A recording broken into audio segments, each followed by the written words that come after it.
to create, inspire, repeat. I'm Susan Gifford, the Culture and Development Director here at Touchstone Merchandise Group, headquartered in Mason, Ohio. And I'm Austin Baker, our Multimedia Director. Today we're talking to disruptive visionaries about their brand stories, their inspirations, and their whys. That's right. We're talking to all kinds of people who have created some of the most electric, dynamic, and awesome brands out there, finding out what makes them tick.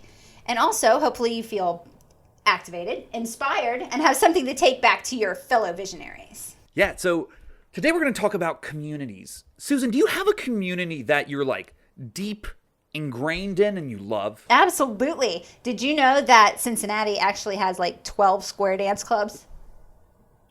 What?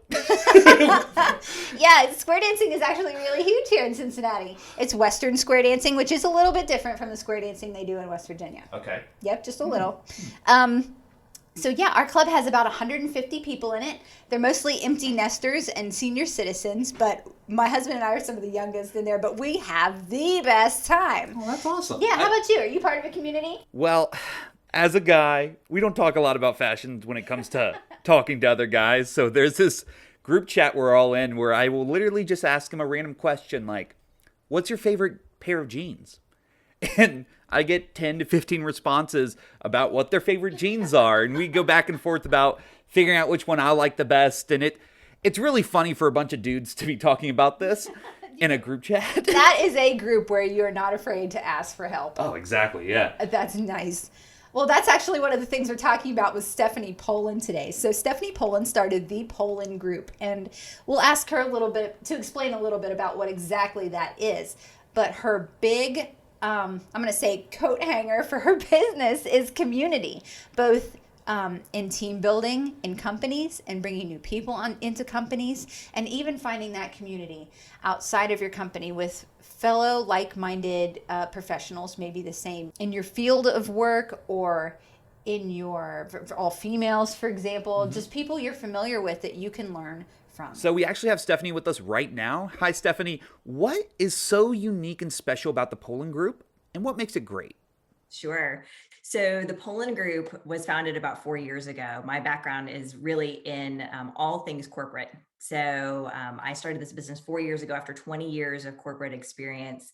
And that ranged from family-owned businesses to being owned by a large regional bank when that family-owned business was sold, and then spun off into private equity. And then I was actually part of the team that took that company public and had a chance to stand on the stage at the New York Stock Exchange and ring the bell. That's awesome. All of these, yeah, it was total bucket list for like an MBA geek. Like that was the moment. But all of that different ownership structures and the way that showed up really helped shape what I do in my business today. And so I focus primarily on rapidly growing organizations and the way that they develop their teams. So teams is really the area that I'm passionate about, and helping transition from being just teams to actually operating as a community inside of our businesses. So interesting. Where does the fire for this come from? What made you want to branch out on your own and put your name on what you do? Good question. You know, the fire actually came from the very first family-owned business that I mentioned in this kind of career journey. We were back doing jeans and flip-flops before that was a thing. And we were family. We were a community. It was people supporting one another in our careers. We were at each other's kids' softball games. Like it really was that. And then as my career progressed, it was the opposite of that. And it was every, Dilbert cartoon you've ever seen come to life. And I always look back at that and say, God, how can we do more of that? How can we do more of that? And when I realized that the guts of that was really about the humanity of the individuals and us seeing each other in that way instead of a role or a title inside of an organization. And that really connects with who I am as an individual. And that was the fire for leaving all of that corporate experience and trying to help support organizations that are going through that, to really get back to what does it mean to actually operate as a team. That's such an interesting point that you made about versus saying what this person does, what Austin does, or what Susan does, versus what does the multimedia director do. Yeah.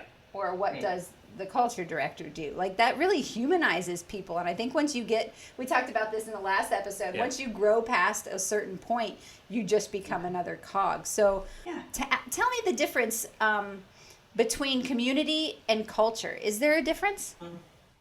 I think there's a difference. And I think this is a wide spectrum. I don't think it's an either or, right?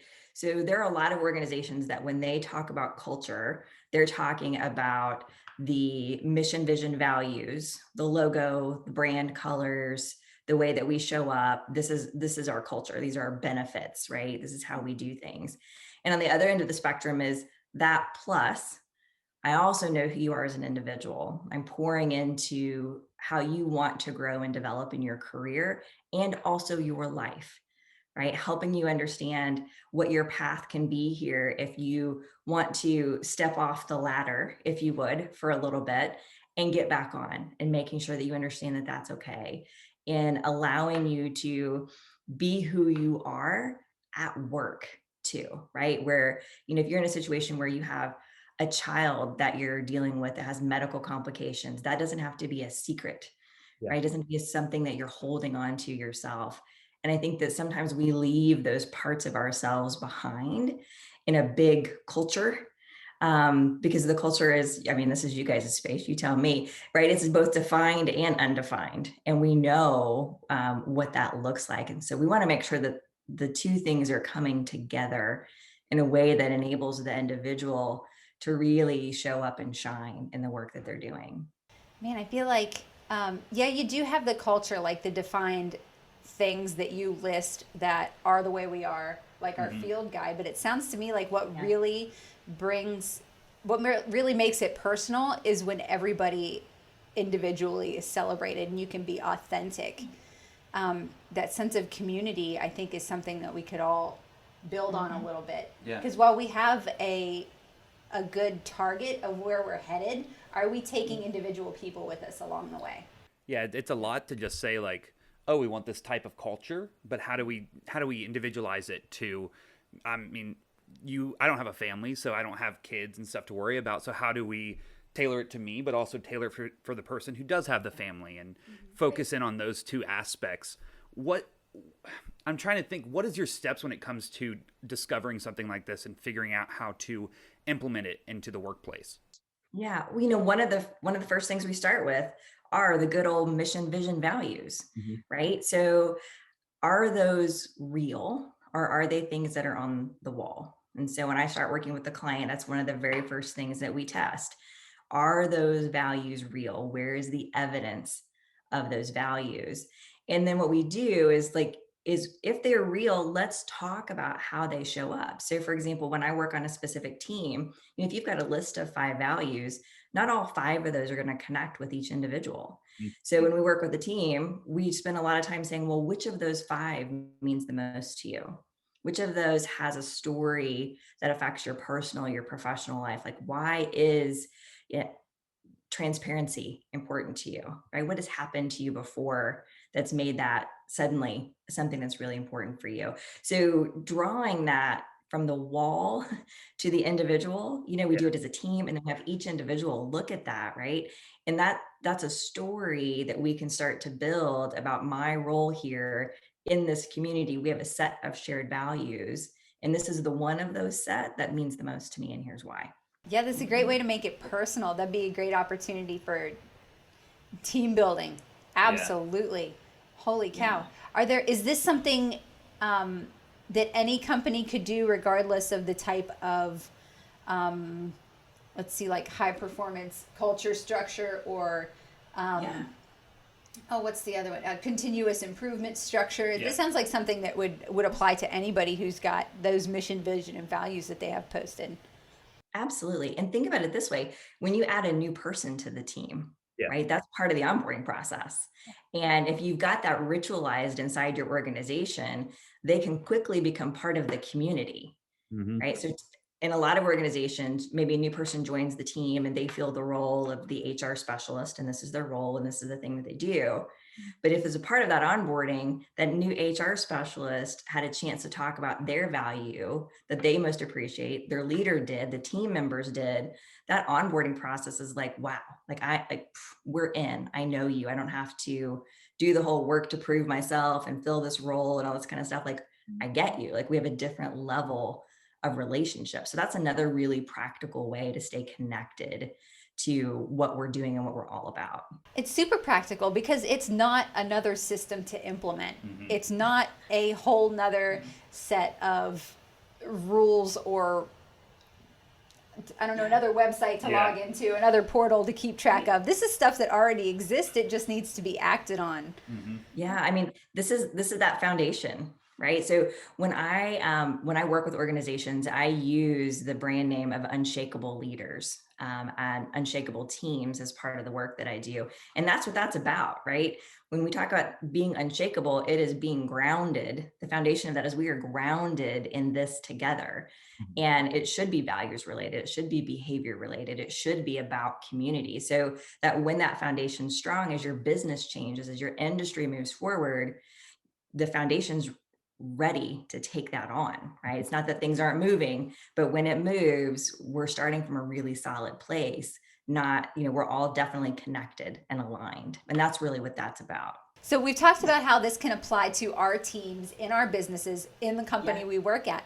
But I know that there's another aspect of this community that you work in called the collective. And I'd love to know how this type of community with other professionals in our realm, not just in our company, can help benefit us in our growth and development. Yeah, 100%. So Unshakeable Women is the extension of this idea of being unshakable. And really what we're doing is we're taking that down to a very personal level for women who are in leadership roles.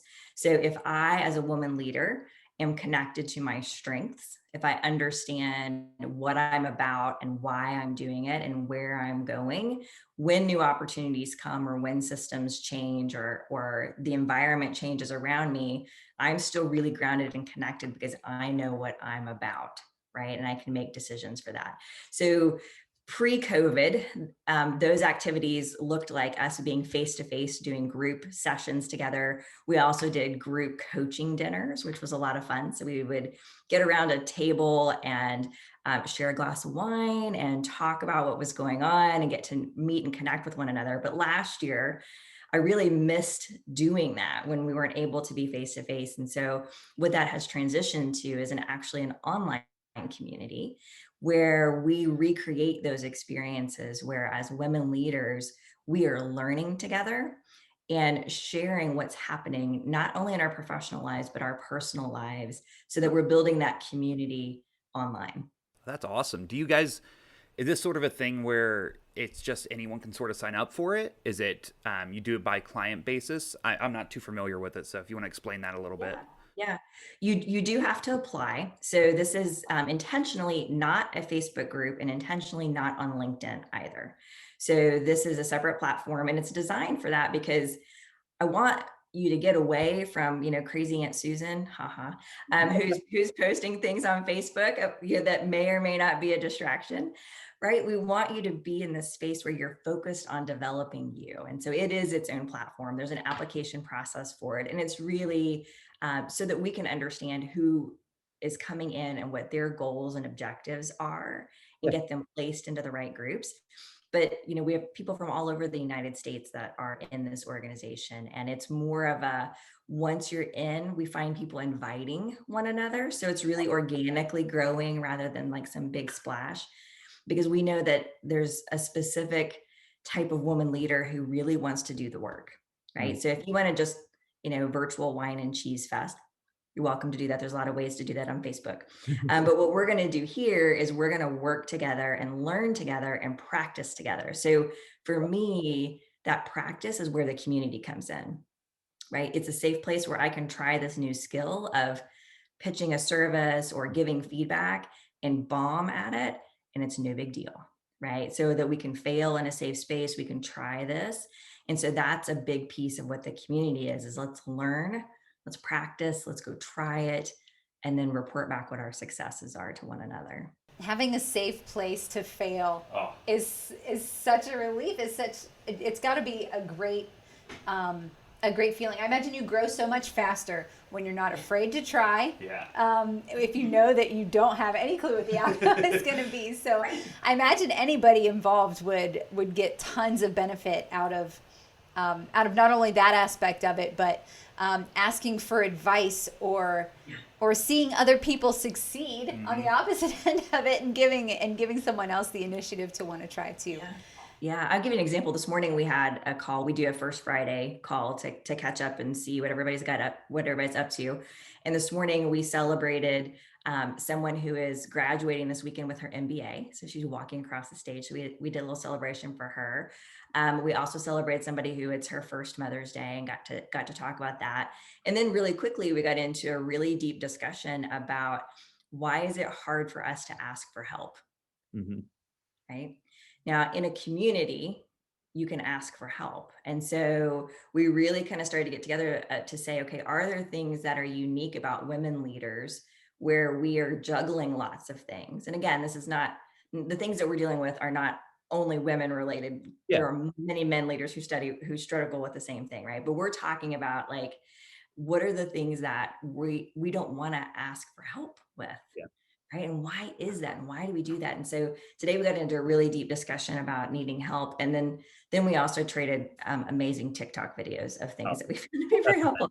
So, like it's just, that's what community is, right? We start, we celebrate, we talk about something hard, we have some fun, we laugh about, who showed up on TikTok.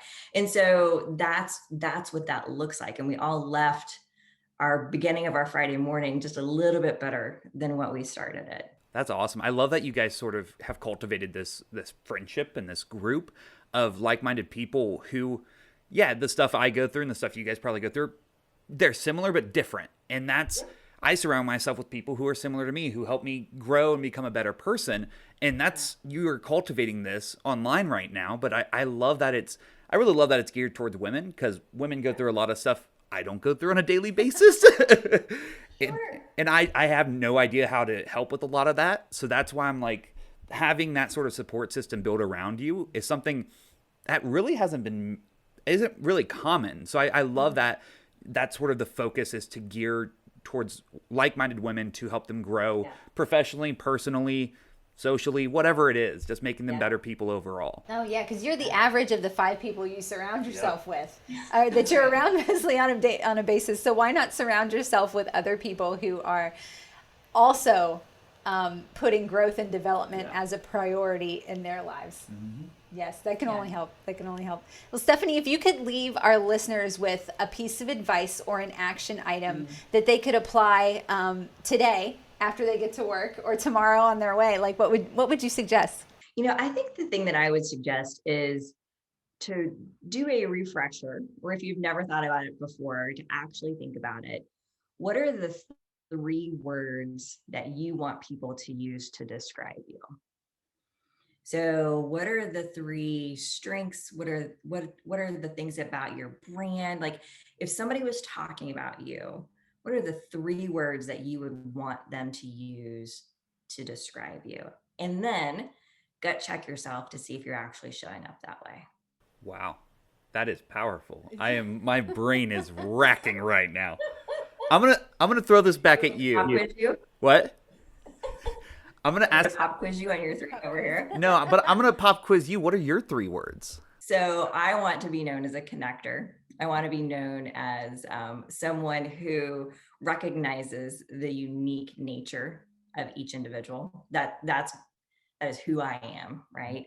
And I also want to be known as someone that brings light to all of the things that they do, right? Whether that's laughter or that's sharing information that brings some light to shine in all the work that I do. She's too good. Well, actually, Stephanie had challenged people she was mentoring or folks online at the beginning of the year to come up with 5 words that they wanted to describe themselves this year. And I still have my little post-it at the bottom of my monitor. I know that I had tenacious on there, I had bold, and I had my last one I had on there was really awesome. I'm gonna have to go find that. But I really appreciate the way that Stephanie encourages everyone to be unshakable by having no question about who they are and how they want to be seen. Because knowing yourself better is the first step to being able to being a part of a community that can really help you grow.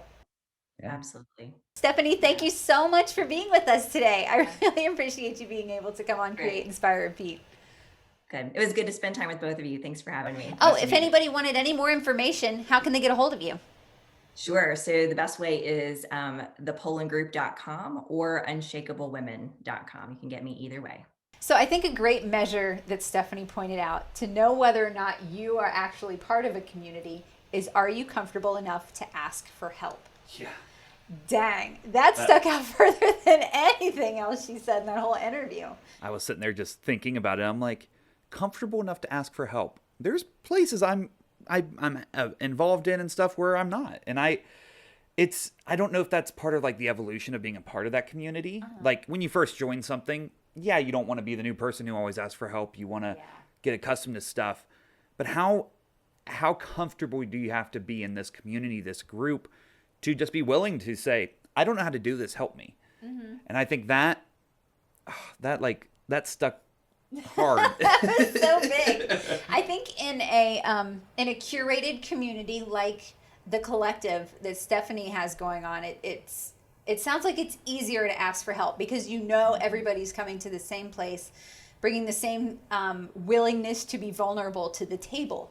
But companies are not always curated communities. Sometimes it takes a long time to get comfortable in your business or in our business. So that's one thing you can ask yourself is, how long would it take for someone new to feel comfortable asking for help in the community that you've created? Yeah, I think thinking of it as she was saying, when a person first starts at your company, what is that onboarding process like? And then how long does that take for the person to become comfortable enough to ask for help? I think focusing on that and maybe making tweaks here and there to make it smoother.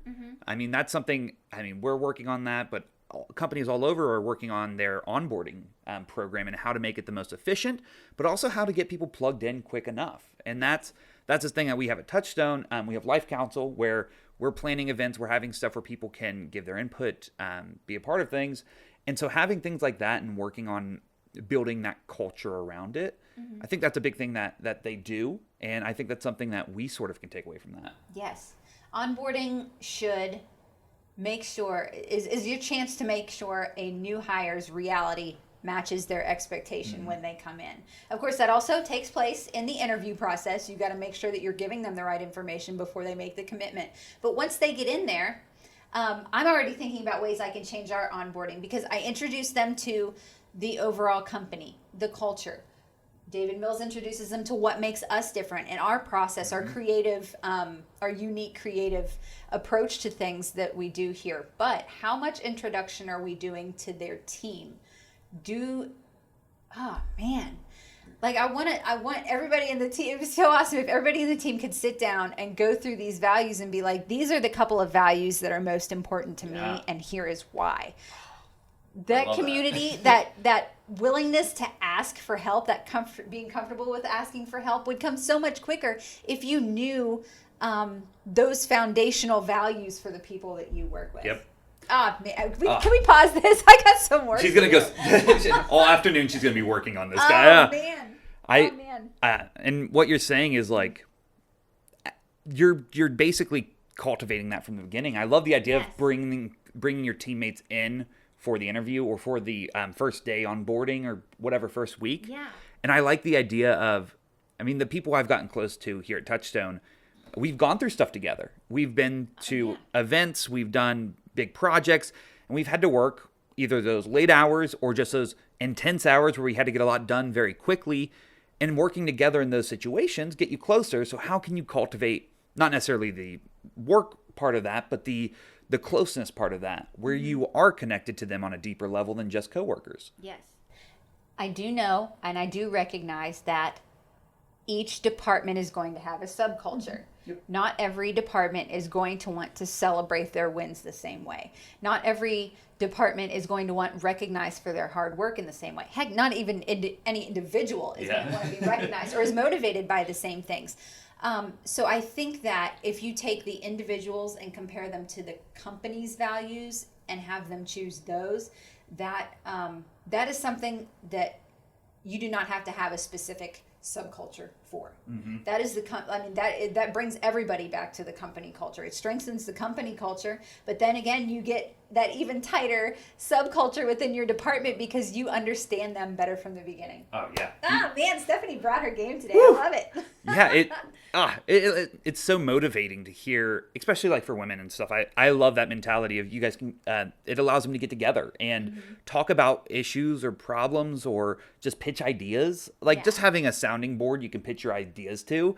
I mean, everyone wants that, and so if you can cultivate that in a company culture, to have that sounding board, to have that group you can pitch something to, and they might not like it, but your feelings won't get hurt. Yeah. That mentality just allows everyone to perform at a higher level, everyone to enjoy their job more because they can bring ideas to the table and not feel like they're going to get shot down every time.